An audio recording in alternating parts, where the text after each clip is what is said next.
जो एक अभियान प्रारंभ हुआ है उसके अपेक्षित परिणाम प्राप्त भी हो रहे हैं। उत्तर प्रदेश पॉजिटिविटी निरंतर कम हुई है और रिकवरी बढ़ी है। उत्तर प्रदेश की रिकवरी आज 94% से अधिक है और प्रदेश के अंदर पॉजिटिविटी ये 3% के आसपास अभी बनी है। टेस्ट एंड ट्रीट का जो मंत्र फर्स्ट वेव के समय आदरणीय प्रधानमंत्री जी ने देश को दिया था, उत्तर प्रदेश ने उसको अक्सर से पालन करते हुए टेस्ट की क्षमता को बढ़ाया है। आज उत्तर प्रदेश में हम लोग 3 लाख से लेकर 3.25 लाख तक टेस्ट प्रतिदिन कर रहे हैं। 4,70,00,000 से अधिक टेस्ट हम अब तक संपन्न कर चुके हैं। गोरखपुर मंडल ने भी टेस्ट की क्षमता को अपनी बढ़ाया है। यहां पर भी पॉजिटिविटी रेट काफी कम हुई है और स्टेट लेवल के स्तर पर इनकी रिकवरी रेट भी 93% के आसपास चल रही है। इस संबंध में जो आवश्यक कदम उठाए जाने हैं इसके बारे में आज इस मंडल के चारों जनपदों से हमने यहां पर बैठक करके उनकी प्रोग्रेस को देखा है।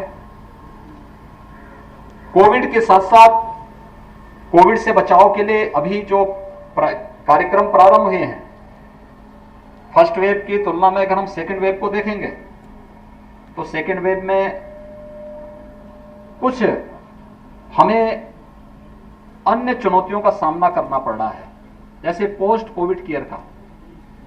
हर जनपद को पोस्ट केयर वार्ड हर जनपद में बनाने के लिए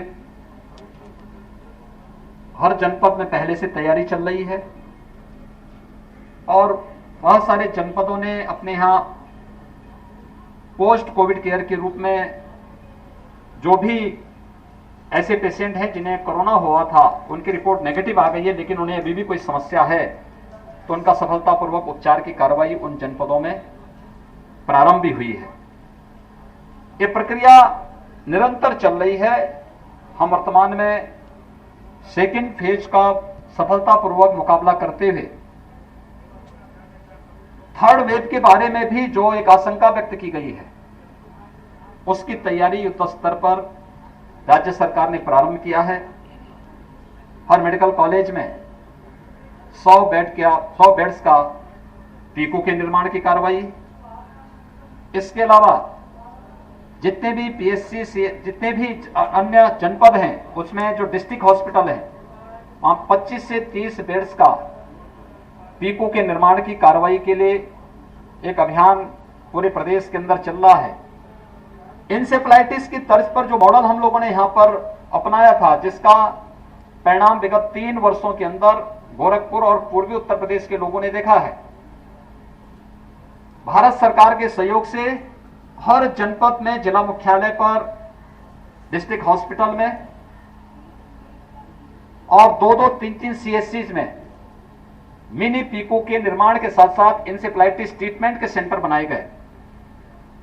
उसी तर्ज पर हम लोगों ने थर्ड वेव का मुकाबला करने के लिए, वह चाहे इंसेफ्लाइटिस का हो और चाहे वह कोविड से जुड़ा हुआ हो, अर्ली एंड एग्रेसिव कैंपेन के रूप में उसको हम लोग आगे बढ़ाने का कार्य कर रहे हैं। और ये अभियान हर एक जनपद में, चाहे वह मैन पावर के रिक्रूटमेंट का हो, उनके प्रशिक्षण का हो, ये सभी कार्यक्रम इसके साथ ही एक साथ प्रारंभ हो रहे हैं। स्वच्छता, सैनिटाइजेशन और फॉगिंग की कार्रवाई हो, शुद्ध पेयजल की व्यवस्था हो, स्वच्छ भारत मिशन के अंतर्गत बने हुए शौचालयों को वहां पर लाभार्थियों के द्वारा निरंतर उपयोग करने और स्वच्छता पर विशेष ध्यान देने का कार्यक्रम हो। ये सभी अभियान हैं जो इंसेफ्लाइटिस के इस क्षेत्र में मृत्यु दर को न्यूनतम स्तर पर लाने में, जिसके कारण हमें सफलता प्राप्त हुई। हम कोरोना के थर्ड वेव के लिए भी इन दोनों को एक साथ लेकर के चल रहे हैं और पूरे प्रदेश के अंदर युद्ध स्तर पर इस कार्यक्रम को आगे बढ़ाया जा रहा है। राज्य सरकार ने यह भी निर्णय लिया है कि 1 जून से हम लोग 18 से 44 वर्ष की उम्र के प्रत्येक व्यक्ति को वैक्सीनेशन का कार्यक्रम प्रत्येक जनपद में प्रारंभ करेंगे। उसमें भी हमने कुछ प्राथमिकताएं तय की हैं। यद्यपि यह कार्यक्रम सफलतापूर्वक आगे चल रहा है, अकेले अब तक गोरखपुर जनपद में ही 18 से 44 वर्ष की उम्र के 75,000 से अधिक युवाओं को वैक्सीन की फर्स्ट डोज दी जा चुकी है। लेकिन 1 जून से बाकी अन्य जनपदों में भी यह कार्यक्रम प्रारंभ होगा और इसके साथ हर जनपद में अभिभावक स्पेशल बूथ के नाम पर 12 वर्ष की उम्र से छोटी उम्र के जितने भी बच्चे हैं उनके अभिभावकों को भी हम क्रमिक रूप से वैक्सीन देने का काम करेंगे। उन बस्तियों को भी चिन्हित किया जा रहा है जहां पर इस प्रकार की बीमारी ज्यादा अटैक कर सकती है, उनको पहले से सुरक्षा कवच देने की कार्रवाई उन सभी जनपदों के साथ जोड़ने का कार्य हो रहा है। फर्स्ट वेव की तुलना में हम देखेंगे सेकेंड वेव में ऑक्सीजन की आपूर्ति बहुत तेज हुई थी, बहुत तेज डिमांड बहुत तेज हुई। पहली बार आपने देखा होगा ऑक्सीजन एक्सप्रेस चली, एयरफोर्स के विमानों के माध्यम से ऑक्सीजन के टैंकर भेजे गए।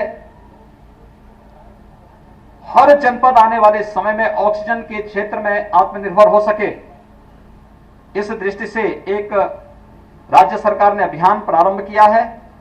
और इस जनपद में भी अगर हम देखेंगे तो काफी इनसे यहां पर हम लोग 25 इस मंडल में ऑक्सीजन प्लांट लगाने की कार्रवाई प्रारंभ किए हैं, जिससे आने वाले समय में हर जनपद ऑक्सीजन के क्षेत्र में आत्मनिर्भर हो सके और किसी भी हॉस्पिटल को किसी भी विपत्ति के समय ऑक्सीजन के लिए किसी पर डिपेंड न रहना पड़े।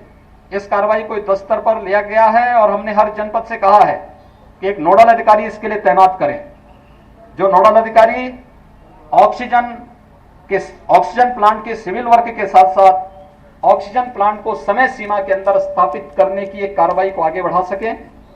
एक बेहतर समन्वय के माध्यम से इस कार्यक्रम को हम आगे बढ़ाएंगे। न केवल हम लोग कोरोना की सेकेंड वेव का सफलतापूर्वक मुकाबला करते हुए इसको पूरी तरह समाप्त करेंगे, बल्कि थर्ड वेव के लिए भी हम लोग अभी से अपनी तैयारी के माध्यम से हर एक व्यक्ति के, हर एक बच्चे के जीवन को बचाने का कार्य करेंगे। इंसेफ्लाइटिस के लिए भी अभी से हमारी तैयारी प्रारंभ हो चुकी है। यद्यपि वैक्सीनेशन का कार्यक्रम, जेई वैक्सीनेशन का कार्यक्रम हमारा पूर्व में ही संपन्न हो चुका है। लगभग 92% लोगों को हमने वैक्सीन इससे पहले ही जेई वैक्सीन हम उपलब्ध करा चुके हैं। लेकिन आने वाले समय में जो भी अन्य हमारे अभियान चलने हैं, वे सभी अभियान पूरी मजबूती के साथ आगे बढ़ेंगे। मुझे यही आप सबसे कहना था। बहुत बहुत धन्यवाद जी। नमस्कार, मैं हूं मानक गुप्ता। अगर आपको हमारा ये वीडियो पसंद आया हो तो इसे लाइक और शेयर जरूर करें और हां, हमें सब्सक्राइब और फॉलो करना ना भूलें ताकि आप देश और दुनिया की कोई खबर मिस ना करें। तो जुड़े रहिए हमारे साथ और देखते रहिए न्यूज़ 24।